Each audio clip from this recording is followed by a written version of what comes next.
ढेर सारी कोशिशों के बावजूद भी यदि आपका खमन बिल्कुल मार्केट जैसा नहीं बनता तो पहली बार मैं घंटों में नहीं मिनटों में मिक्सी के जार में परफेक्ट मेजरमेंट के साथ गुजराती खमन बनाना सिखाऊंगी। जिस तरीके से मार्केट पर मिलता है हलवाई बनाते हैं एकदम रुई की तरह सॉफ्ट जालीदार, मुंह में डालो तो खुल जाए। सारे टिप्स एंड ट्रिक के साथ आज मैं आपके साथ ये रेसिपी शेयर करूंगी। तो रेसिपी तो बहुत ही इंटरेस्टिंग होने वाली है। तो चलिए बिना देरी के शुरू करते हैं आज की मजेदार सी रेसिपी।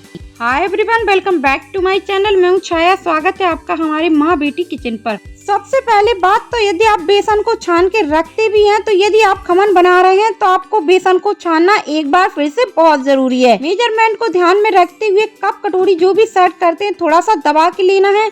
मैंने 1.5 कप बेसन को लिया है और इसे हमें एक बार छानना जरूरी होता है। इससे काफी ज्यादा एयर भर जाती है और देखिए मैंने छान के रखा था, थोड़ी बहुत इस पर गुलटियाँ पड़ जाती है। छानने से बेसन काफी एयरी हो जाता है और वॉल्यूम में भी बढ़ जाता है। आप चाहे तो बोल में डाल के सारा सामान खमन बना सकते हैं, लेकिन उसमें आपका काफी समय जाएगा। लेकिन मैं आज आपको घंटों का काम मिनटों में करना बताने वाली हूँ। तो मैंने मिक्सी के जार पर जो बेसन छान के रखा था ना, सारा ट्रांसफर कर दिया है। 1.5 कप के हिसाब से 1 छोटा चम्मच के करीब हम इस पर नमक डालेंगे। आप टेस्ट के हिसाब से डाल सकते हैं। इसी चम्मच से हमें लेना है 4 चम्मच के करीब चीनी। आपको पीसी डालने की जरूरत नहीं, बस ऐसी खड़ी ही चीनी डाल दिया है। साथ ही डालेंगे थोड़ा सा हींग, बहुत बढ़िया टेस्ट आता है। जो मार्केट पर हलवाई बनाते हैं वो हल्दी नहीं डालना है, इसीलिए आपको 1 पिंच के करीब फूड कलर ही डालना है, वरना रेड स्पॉट आ जाते हैं। 1/4 चम्मच, इससे ज्यादा नहीं। आपको साइट्रिक एसिड का यूज करना है। हलवाई हमेशा साइट्रिक एसिड का ही यूज करते हैं। परफेक्ट मेजरमेंट है 1.5 कप के हिसाब से। 2 चम्मच भर के हमें इस पर डालना है कोई भी रिफाइंड ऑयल, लेकिन इस पर कोई भी फ्लेवर नहीं होना चाहिए। सरसों के ऑयल का हम यूज नहीं करेंगे। इससे जो खमन है ना बहुत ही ज्यादा सॉफ्ट बनता है और खाने में बिल्कुल भी गले पर नहीं अटकता है। जिस कप से हमने बेसन को मेजर किया था उसी कप से हमें पानी लेना है। तो 1.5 कप यदि हमने बेसन लिया है तो 1 कप पानी आपको डाल देना है। बिल्कुल भी पानी नहीं बचाना। परफेक्ट मेजरमेंट है, इसमें ही आपका जो मिक्सचर है ना वो बन जाएगा और पानी की आपको जरूरत नहीं होगी। जार को मैंने बंद कर दिया और इसे हमें मिक्स करने के बाद 1 मिनट के लिए मिक्सी को एक्स्ट्रा चलाना है। जिस बैटर को बनाने में हमें 8 से 10 मिनट लग जाता, देखिए ये हमारा काम मिनटों में होकर तैयार हो गया। टोटल हमें 1.5 मिनट लगा है और आप देख पा रहे कितने बबल्स है। इसका मतलब जो बैटर है ना काफी हल्का फुल्का हो चुका है। मिक्सी का जार हमारा छोटा है, हम मिक्सचर को एक बड़े बोल पर ट्रांसफर कर देते हैं। वो क्यों मैं आपको आगे बताऊंगी। परफेक्ट खमन बनाने के लिए इसकी कंसिस्टेंसी एकदम परफेक्ट होना बहुत जरूरी है। अब आपको इसको फेंटने की जरूरत नहीं, जो हमने एयर भरी है ऐसे भरे रहने देना है और इसको 5 मिनट के लिए रेस्ट पर छोड़ देते हैं। आज का खमन तो वो लोग भी बना पाएंगे जिसके पास ना तो स्टीमर है, ना तो मोड है, ना तो कोई स्टैंड है। तो जिसके लिए मैंने एक कढ़ाई रख लिया। आप कोई भी भगोना वगैरह ले सकते हैं। पानी डाला है 1 गिलास के करीब। जिन लोगों के पास स्टैंड नहीं होता है तो उसके लिए घर की कोई कटोरी ले लीजिए छोटी सी, और ये कटोरी ना इधर उधर ना हिले। तो इस पर हमें पानी डाल देना है और देख पा रहे हैं कि कटोरी बढ़िया से हमारी सेट हो गई है। टोटल मैंने 1 से 1.5 गिलास के करीब पानी का यूज किया है। इसे हम कवर कर देते हैं और उबलने के लिए छोड़ देते हैं। जिन लोगों के पास ढोकला का मोल्ड नहीं होता है, इस तरीके का फूड ग्रेड प्लास्टिक से बना जो कि हानिकारक बिल्कुल भी नहीं होता है, आपको लंच बॉक्स ले लेना है या तो सिलिकॉन मोल्ड ले सकते हैं। हल्का सा मैंने इस पर ऑयल डाला है और ऑयल को बढ़िया से हम ग्रीस कर देते हैं। लंच बॉक्स पर खमन बनाने के बहुत सारे फायदे हैं। एक तो आसानी से डीमोल्ड हो जाता है, दूसरा शेप बिल्कुल परफेक्ट आता है।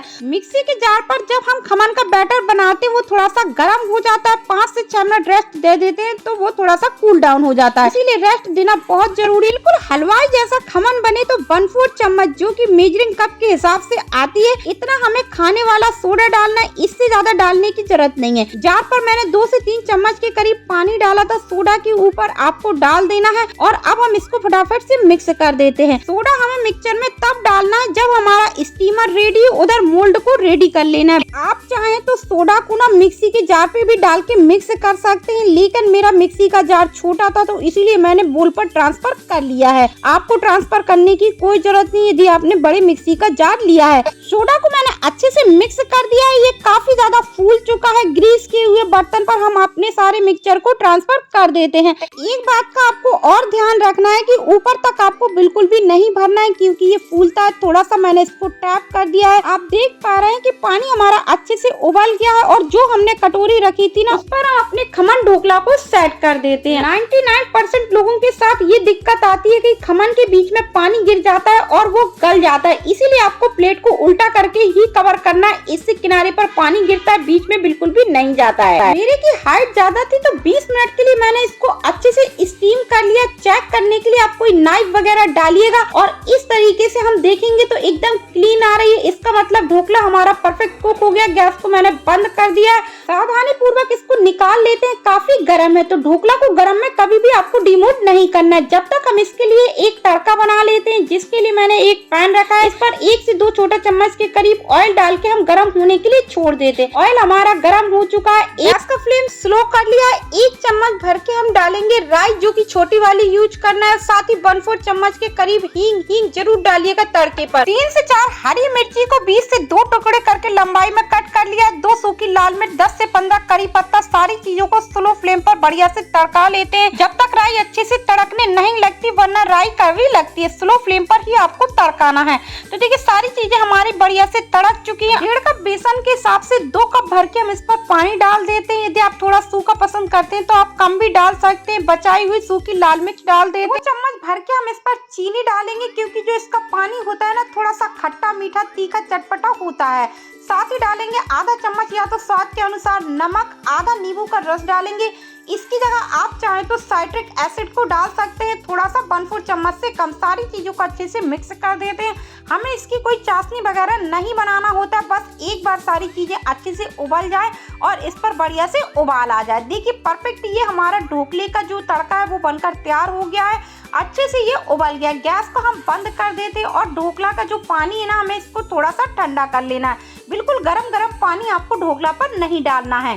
जब तक हमारा जो ढोकला है ना ठंडा हो गया, देखिए कितने आसानी से ये डिमोट हो रहा है, क्योंकि हमने प्लास्टिक के लंच बॉक्स पर बनाया था, ऑयल से ग्रीस किया था। बहुत अच्छी जाली आई है ढोकले पर। बहुत ही ज्यादा सॉफ्ट बना है, जो कि कैमरा कैप्चर नहीं कर पा रहा है। जो मैंने गलती की है वो आपको बिल्कुल भी नहीं करना है। खमन को पूरा ठंडा होने के बाद इसके पीस कट करना है, वरना ये बिखरने लगता है। मेरे काटने से आपको पता ही चल रहा होगा कि कितना सॉफ्ट, कितना स्पॉन्जी, बिल्कुल मार्केट जैसा हलवाई स्टाइल ये हमारा घर पे आसान से खमन ढोकला बनकर तैयार हो गया है। अगर आपकी बहुत सारी कोशिशों के बावजूद भी एकदम परफेक्ट मार्केट जैसा खमन नहीं बनता है, तो आपने इस वीडियो को फुल वॉच कर लिया तो पहली बार में ही आपका, यदि आप बिगनर है तो परफेक्ट मार्केट जैसा खमन बनाकर तैयार कर पाएंगे। तो देखिए इधर मैंने एक प्लेट पर ट्रांसफर कर लिया। हल्का हमारा खमन गरम है और हल्का ही हमारा ये तड़का गरम है। एकदम गरम गरम तड़का गरम गरम खमन पर नहीं डालना है, वरना ये गल जाता है। मेरे यहाँ थोड़ा सा जूसी पसंद किया जाता है। आप चाहें तो इसको कम जूस डाल सकते हैं। बहुत ही ज्यादा सॉफ्ट, मुंह में घुल जाने वाला, एकदम जालीदार स्पॉन्जी ये हमारा गुजराती खमन बनकर तैयार हो गया, जिसे हमने घंटों में नहीं मिनटों में मिक्सी की जार पर बनाकर तैयार किया। मेजरमेंट सारे टिप्स एंड ट्रिक के साथ आज मैंने आपके साथ ये रेसिपी शेयर की है। यदि आपको आज की हमारी रेसिपी पसंद आई हो तो वीडियो को लाइक करिए, ज्यादा से ज्यादा शेयर कीजिए। चैनल पर पहली बार आए हो तो सब्सक्राइब करना ना भूलेगा। मिलते हैं ऐसी नेक्स्ट रेसिपी के साथ, तब तक के लिए बाय बाय।